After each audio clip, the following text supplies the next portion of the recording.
Hey guys, and welcome to part 2 of scaling the battle tower. I hope you're all doing well. So for part 2, I made a tiny edit to my team and I decided to go with Porygon-Z, Scissor and Infernape for this round. So I was really looking forward to the next 7 because that's bringing me even closer to Palmer and those master battles as well. So this first battle was interesting to say the least. I mean, it started off with a seemingly regular Pokemon. We had the normal type Delcatty, and at first I thought it wouldn't be a problem at all, but I was definitely proven wrong. My strategy was to use Porygon-Z as much as I can and hopefully one-hit all of these Pokemon, just like I did in my previous video, which if you haven't watched, please go check it out. But as you can see here, that was not the case at all. Selecting Nasty Plot would allow me to be able to one-hit the Pokemon that may come up and just allow me to move through the second round even quicker. And so that's exactly what I did, Nasty Plot raising Porygon-Z's already super high special attack. But then it decided to use Sing, putting Porygon-Z to sleep. So here's my thought for the day. If a Pokemon decides to use Sing and puts the Pokemon asleep, is that not technically the same as rest? And if it's the same as rest, then surely that Pokemon should regain HP. Think about it. I didn't want to switch out Porygon only because I had used that Nasty Plot, so I'm hoping that this sleep only lasts 2 turns. But it didn't. I'd like to call this section the curse of the double team. So this Delcatty not only used double team once, it used double team again and again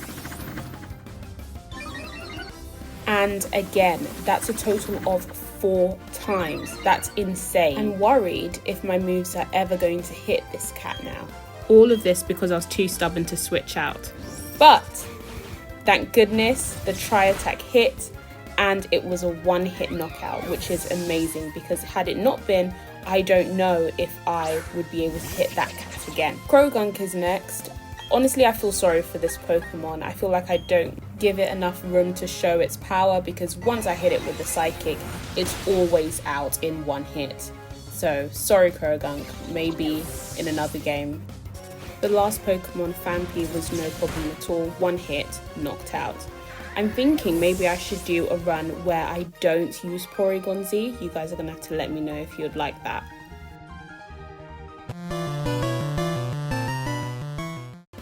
But for now, this second battle was all about the tri-attack. It honestly is probably one of the best moves that I know for a Pokemon. It's just been one hit and knockout. So that Charmander was gone in one hit. Flaffy also didn't survive the tri-attack hit. Apom was also again out in one singular tri-attack. So that's 3 for 3. Aww, I'm always so sorry for Apom. And that's the second challenger done.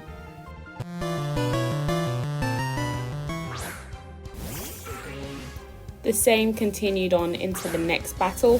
It's just a series of one-hit knockouts by guess who? You got it, Porygon-Z. One tri-attack and Loudred is out. Larvitar was also no problem at all with its weak defenses in its early evolution stage. One Psychic was enough to take it out.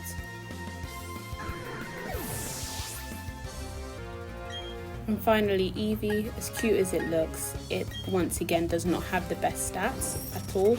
So one tri-attack was enough to take Eevee out in one hit, meaning that this battle was over pretty much before it started.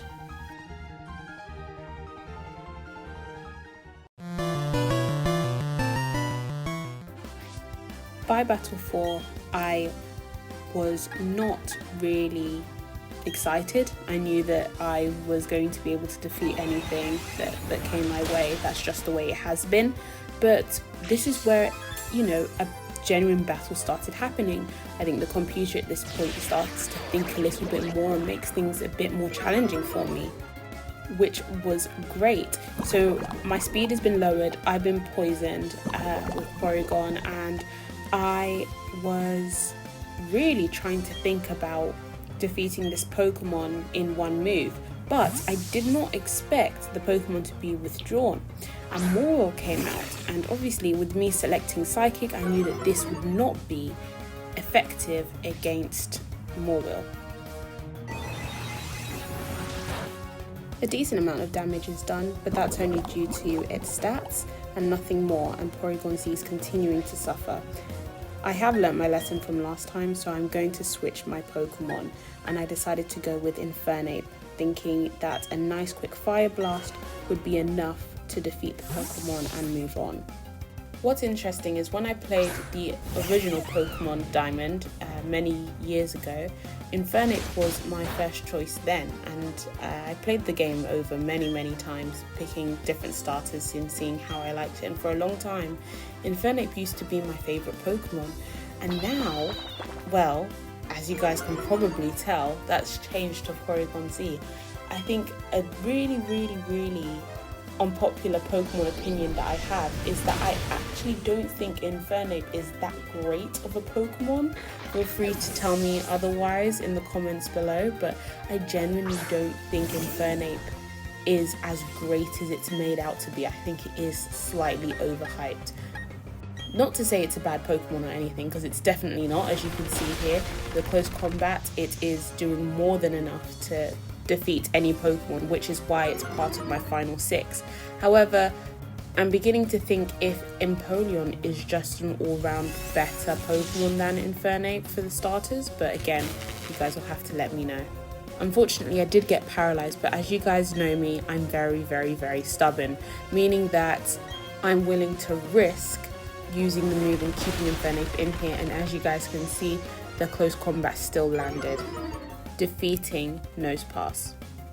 Close combat is a really good move. However, I really don't like that it lowers the defense and special defense. However, I'm not too sure if there's a better fighting type move for Infernape. You guys let me know if you think of a better one. Ariados using Toxic Spikes basically confirmed to me that I'm probably going to have to stick with Infernape being out in play. I wasn't going to risk another one of my Pokemon getting poisoned, even though that was the final Pokemon. And as you can see, Infernape landed the hit and we defeated the 4th challenger. So it's Battle 5 and the first Pokemon is a Riolu. Yes, I'm still sore from my previous encounter with a Riolu. If you haven't checked that out, please go check the video. I will not make the same mistake again. Yes, I am changing my Pokemon. Going with Infernape just to use acrobatics and get rid of Riolu. Even though they're both fighting type Pokemon, I should be able to withstand any attack from Riolu. Again, Riolu chooses a Force Palm, giving me extreme deja vu. Now, the acrobatics here wasn't enough to get at Riolu, only because Riolu had a Focus Sash. I'm beginning to think the Focus Sash is one of the greatest items. It's effectively sturdy without having that ability. Now, because the Riolu had the Focus Sash in the first place, it's used another Force Palm, and now Infernape is paralyzed again. I wasn't actually expecting the challenger to withdraw Riolu, but putting in Kabuto has meant that Infernape has got to be out of here. There's no doubt about that.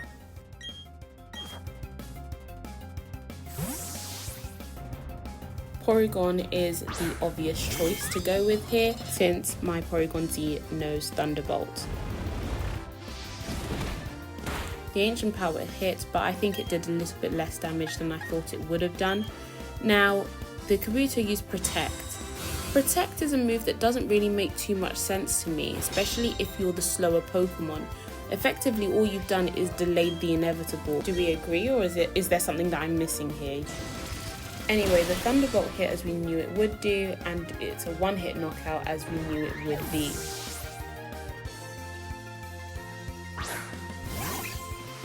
I'd nearly forgot about this Riolu. And what's so sad is that it only has 1 HP left over. I'm not even going to bother changing out Porygon-Z.